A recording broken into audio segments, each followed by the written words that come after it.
Anna Mary Barnett of Radcliffe, Kentucky, was just a teenager when she became a mother. As much as she loved her son Jerry, she struggled to support him. In order to be able to provide for him, she generally relied on family members to look after her son while she was at work. One day in 1965, however, Anna Mary could not find a relative to watch 5-year-old Jerry. She therefore had to leave him with a babysitter while she was at work. She did not know the babysitter, who lived in nearby Elizabethtown, very well, but she did not have any other childcare option that day. However, when Anna Mary returned to pick up her son, both Jerry and the babysitter were gone. Neighbors of the babysitter told Anna Mary that she had simply packed up and left. Anna Mary and her family tried to get assistance from local law enforcement agencies, but were turned away. The only reasons they could think of for their refusal to investigate the case were Anna Mary's race or age. Whatever the authorities' reasons were for not taking Jerry's disappearance seriously, Anna Mary was more scared after asking them for help than she was when she first went to see them. The babysitter took Jerry to Delaware, where she then abandoned him. Authorities there did not have any records on him, and he was too young to provide them with specific details about his family or where they lived. Jerry was given the last name of Thomas and an estimated birth date, and placed into foster care. Jerry grew up and eventually had children of his own.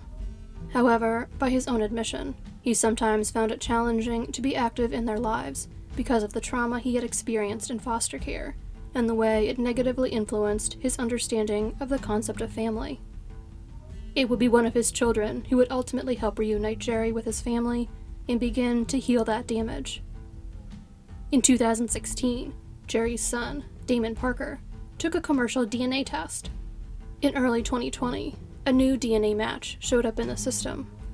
That match was his cousin in Kentucky, Will Barnett.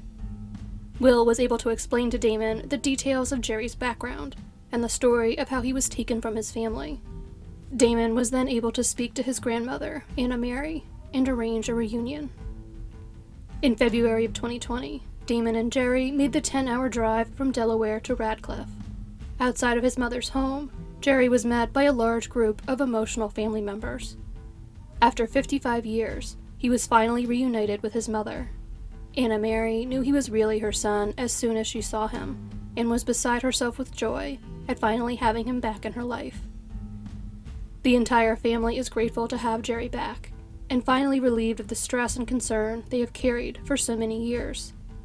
Jerry says the reunion, and the joy his family has shown over it, has filled a void that he always felt during his time apart from them.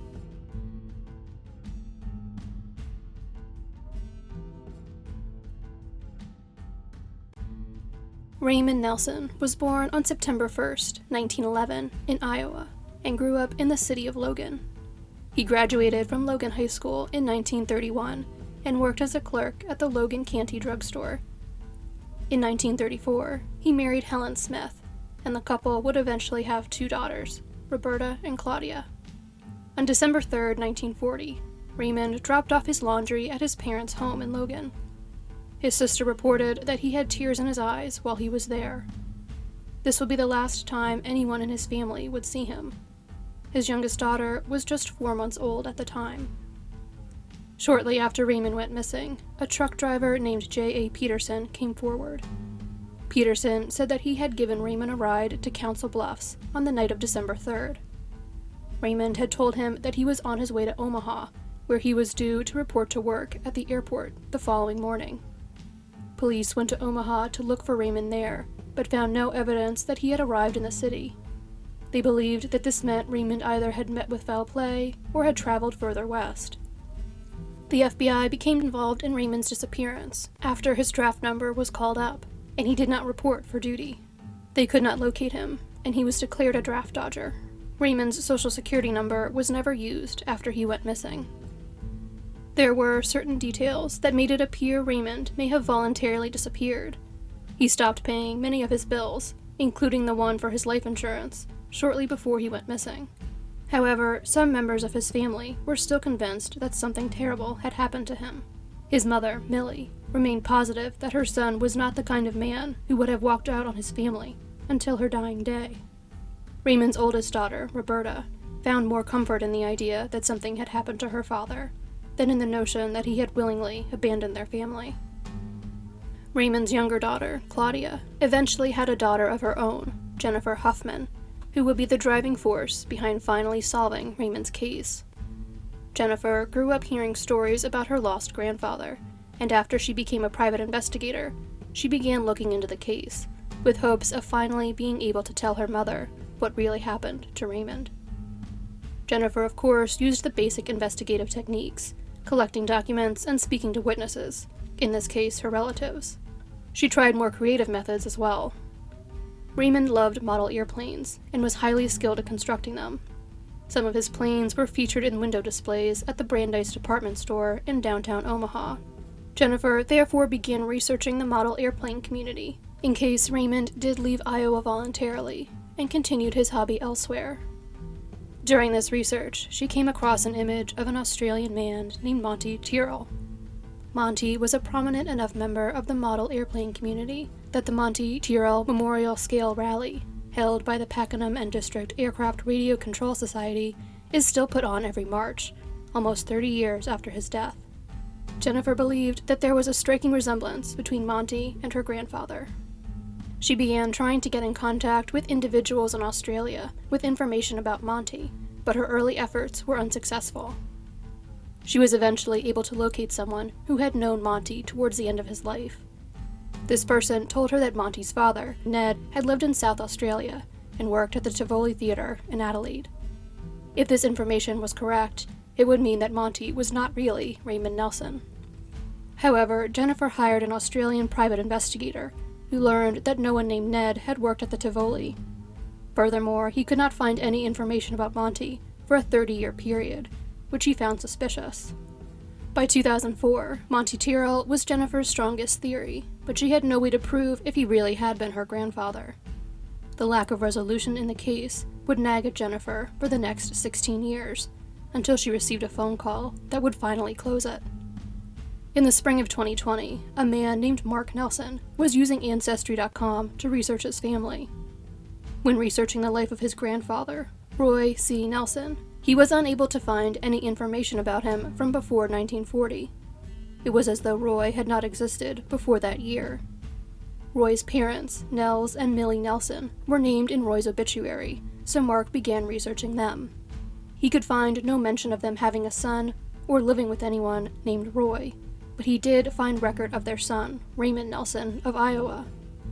Raymond Nelson had the exact same date of birth as Roy Nelson. Mark's grandfather had claimed to be from Hibbing, Minnesota, and never used the name Raymond. Mark was not immediately concerned by these details. Perhaps his grandfather had been born in Minnesota and lived in Iowa later, and disliked his given name, so he went by Roy instead.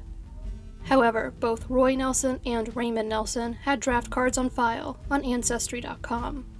Comparing the signatures on them, Mark noticed that the name Nelson had been signed almost identically. When Mark looked Raymond Nelson up online, he came across an article about his disappearance and Jennifer Huffman's quest to solve it. He got in contact with her and shared with her all of the information he had gathered. Jennifer agreed that the signatures on the draft cards appeared to have been signed by the same person, and photographs of Roy Nelson were strikingly similar to ones of Raymond. Further confirming that Roy really was Raymond was the DNA of Raymond's granddaughter Gina, whose mother was Raymond's daughter Roberta. When Gina used a commercial DNA site, it matched her with a close cousin in Connecticut.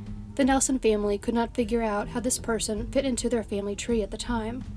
After learning about Roy Nelson, however, they discovered that this relative was a member of his family. Raymond had left Iowa on his own and moved to Connecticut, where he applied for a new social security number and changed his name to Roy. While living as Roy, Raymond had 4 more children. Raymond's reasons for leaving his family in Iowa will remain unknown, but they at least now know what became of him. "It's kind of bittersweet," his daughter Claudia told the Daily Nonpareil, "but I'm glad we finally know what happened."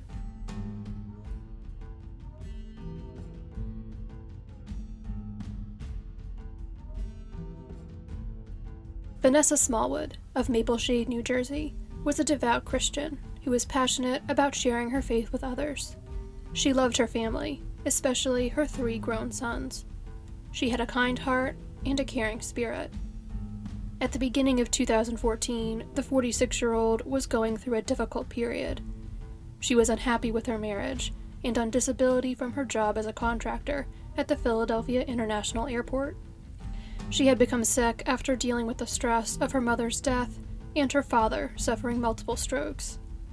She did have a history of mental health issues, but a cousin who saw her on January 25th would later report that Vanessa had been speaking optimistically about her future. On January 27th, 2014, Vanessa and her husband drove to the Any Garment Cleaners in the 500 block of Haddonfield Road in Cherry Hill, New Jersey. Vanessa's husband went inside while she waited for him outside in their 2005 Chrysler Town & Country minivan. When he came back out, however, Vanessa and the vehicle were gone. Vanessa's cell phone pinged near Broad Street in Clayton, New Jersey, approximately 25 miles south of where she was last seen, at 10:22 a.m. on the day she went missing. This would be the only indication of where she went after leaving the dry cleaners. There was no activity on her credit cards or bank accounts, and authorities could not locate her vehicle. On January 16, 2020, divers from the Walker Diving Underwater Construction Company were clearing debris from the Salem River near the Port of Salem to ensure that the river was safe for shipping. During this process, they came across a badly mangled Chrysler van submerged underwater. The van was pulled from the river around noon that day, and human remains were found inside of it. They were later confirmed to be Vanessa Smallwood. Vanessa's exact cause of death has not been revealed, but Salem County Prosecutor John Lenahan did announce that the medical examiner found no indications of foul play in the case. 6 years after Vanessa went missing, her family was finally able to lay her to rest.